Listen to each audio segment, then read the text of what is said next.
I want you to get together. Hello everyone.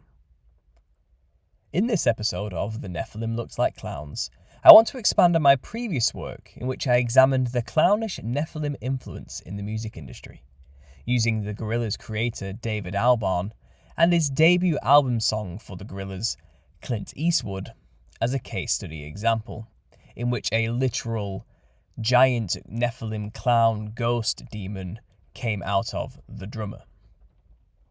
I later commented on others in the music industry who followed this pattern in a different video, and I would be remiss if I didn't point out that this practice in the West of venerating the Nephilim through clown imagery is not restricted to the music industry. All creative arts are subject to this.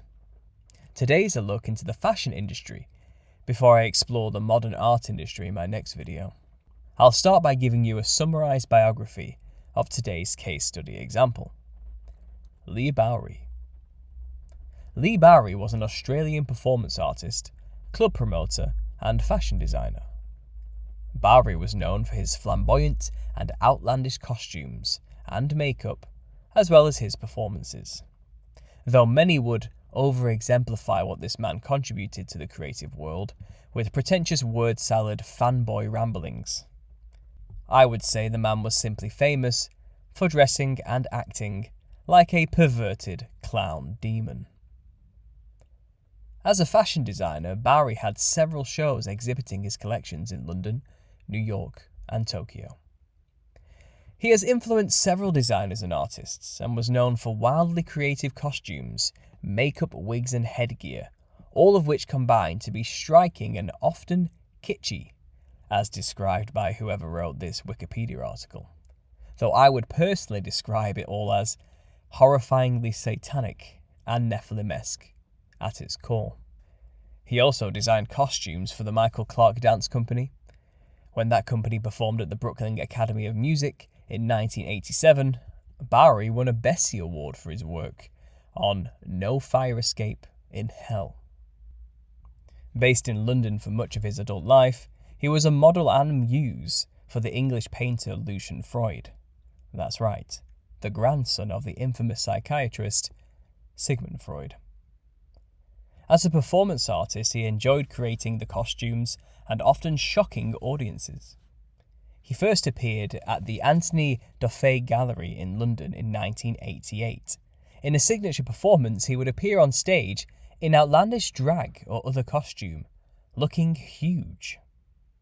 He would sing and dance about, then suddenly, much to his audience's surprise, he would drop onto his back and simulate giving birth to a petite and naked young woman, who was his friend, assistant, and later wife, Nicola Bateman. She had been hidden for the first part of the performance by being strapped to Leigh's belly with her face in his crotch. Then she would slip out of her harness and appear to pop out of Bowery's belly, along with a lot of stage blood and links of sausages, while Bowery wailed in agony. Bowery would then bite off the umbilical cord, and the two would take a bow. Boy George, who was a close personal friend of his, said he saw it a number of times and that it never ceased to impress or revolt. Bowery has also been known to take an enema on stage before turning around and emptying the contents of his bowels onto the audience. I know, how groundbreaking and truly inspired that all sounds. In London in 1988 is when Bowery met the noted painter Lucian Freud in his own club called Taboo. They were introduced by a common friend. In Bowery's first public appearance in the context of fine art, Bowery posed behind a one-way mirror in the gallery, dressed in the flamboyant costumes he was known for. It's said that Bowery used his body and manipulation of his flesh to create personas, though I would describe this as an attempt to channel different entities. This involved almost masochistically taping his torso and piercing his cheeks with pins in order to hold masks, as well as wearing outlandish makeup. Freud said, "The way he edits his body is amazingly aware and amazingly abandoned," whatever the hell that means. In return, Bowery said of Freud, "I loved the psychological aspect of his work. In fact, I sometimes felt as if I had been undergoing psychoanalysis with him. His work is full of tension. Like me, he is interested in the underbelly of things." End quote. I suppose it's true what they say. Birds of a feather truly do paint each other naked and complement each other's perversions. Bowery posed for a number of large, full-length paintings that are considered among Freud's best work. The paintings tend to exaggerate Bowery's 6 foot 3 inch and 17 stone physique to monumental proportions. This attempt to make Bowery appear like a giant cannot be ignored in context to my theory, as the Nephilim were indeed giants themselves. Freud noted that Leigh, by nature, was a shy and gentle man, and his flamboyant persona was in part a form of self-defense. From what exactly we are never told, this just sounds like a plea for sympathy for the devil, to me. Although Bowery was known to be, and always described himself as gay, he did marry his longtime female companion Nicola Bateman on the 13th of May in 1994. He said it was a personal art performance. Although he had been diagnosed with HIV for 6 years, very few of those around him actually knew this. His wife did not know that Bowery had the virus until he was admitted to hospital in late November 1994. He died 7 months after his marriage. Bowery influenced other artists and designers into the modern age, including Madame Kirchhoff, Alexander McQueen, Lucian Freud, Vivienne Westwood, Boy George, Anthony and the Johnsons, Lady Gaga, John Galliano, Scissor Sisters, David LaChapelle, Lady Bunny, Acid Betty, Shea Coulee, and Charles Jeffrey, plus numerous new rave bands and nightclubs in London and New York City.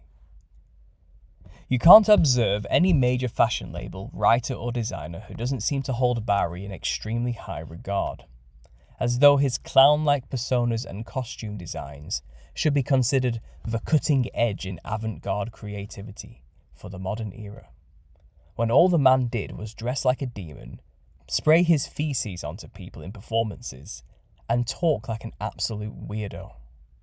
Bowery was the main inspiration for the tranimal drag movement, which emphasized an animalistic and postmodern take on drag, also known for its clown-like imagery, and this isn't hard to see. Bowery was also the subject of a contemporary dance, physical theatre and circus show in August 2018 at the Edinburgh Fringe Festival, put on by Australian choreographer Andy Howitt. During his life, he made numerous public appearances and appeared on British broadcast television as a larger-than-life figure, always guaranteed to cause shock and turn heads. He was often described as modern art on legs. In some of his television appearances, he can be seen showing off his ludicrous outfits, each more clown-like and Nephilim-like in visage than the last. One even looked like some form of homage to the sun god Apollo, aka Lucifer or Lady Liberty, albeit with a more demonic and clown-like spin. This is a fun coincidence, but I find it interesting that Leigh Bowery is in fact from a place called Sunshine in Melbourne, which symbolically speaking is highly suspect as sun worship is synonymous with Luciferianism. As I said at the start, I've made it clear in previous videos in this series, and in a recent upload in which I discussed the absolute satanic mess the music industry is, that the very act of dressing this way must not be taken lightly. It appears that all one needs to do to be elevated within any creative industry is to dress with white foundation, red lips, heavy eyeshadow, and insanely colourful clothing or hair. It doesn't matter what disgusting things you do while dressed this way, or if you even have one shred of talent, the industry will present you as a god to the profane masses. Leigh Bowery is just one of many. At its worst, this is an intentional attempt by satanic occultists to purposefully channel the demonic spirits of dead Nephilim by dressing like them, in order to gain power, knowledge, talent, fame, and fortune. This practice of dressing like the spirits, in order to be possessed by the spirits, is a common and well-established ritual among the folk traditions of ancestor worship cultures. If the demon within them doesn't elevate them, then the satanic leaders of these industries, who work with the demons, will certainly take note of the individual choosing to dress like one of their Nephilim gods, and will put them in the spotlight for others to copy and idolize. And of course, for the demon within the medium to get the platform necessary to spread the Luciferian ideology to a wider audience. Whether the medium actually has any talent or not truly is irrelevant. Now, just because we claim not to believe in spirits in the West doesn't mean the practice stops working. Ignorance of the law doesn't make you immune to it. And there may be many who simply emulate their idols who do this, such as the much-loved and overtly glorified Bowery here. Many young up-and-comers in the industries who emulate those who came before them are likely ignorant of the wicked forces they are playing with when they choose to wear the demon clown costume. They just want to be famous like their idols, and dressing this way is just what famous people do, right? The true conspiratorial side of me sees characters like Bowery pop up and be propped up as the greatest person to ever exist by mainstream media. Then I think, is this person truly a real person? Or is this just some character invented by those in secret societies to make sure the worship of the Nephilim through clown imagery is maintained by the general populace? When Bowery died of AIDS, was this simply the agent hanging up his persona to go and play a new role? You find Bowery as a persona was prominent during the same time period as the young British artists, who were starting to exhibit their artistic abominations in what seemed like a coordinated effort in the 90s to utterly destroy the beauty standards of creativity and trivialize art itself. Like Bowery, these unsavory and perverted creatives were also presented to us as the new irreverent jester gods of the art world, whose awful artworks we simply must believe are brilliant, because they're in the galleries, don't you know? And like Bowery to the fashion industry, the clownish stain their works would leave on the creations of future artists can still be seen to this day in the art schools and galleries of the modern white cube. But that is perhaps a video for another time. Thanks for listening. If you like what you heard, consider supporting me on Patreon. $5 a month will get you access to an extra video every Friday, as well as extra content relating to the book. If you want to support the book, you can find the link to the GoFundMe down below. £100, which is roughly $125, is kind of like a pre-order and will get you a free signed copy of the book once published. You can also follow me on Twitter and Telegram, but thanks for listening and, as always, God bless. I want you to get together.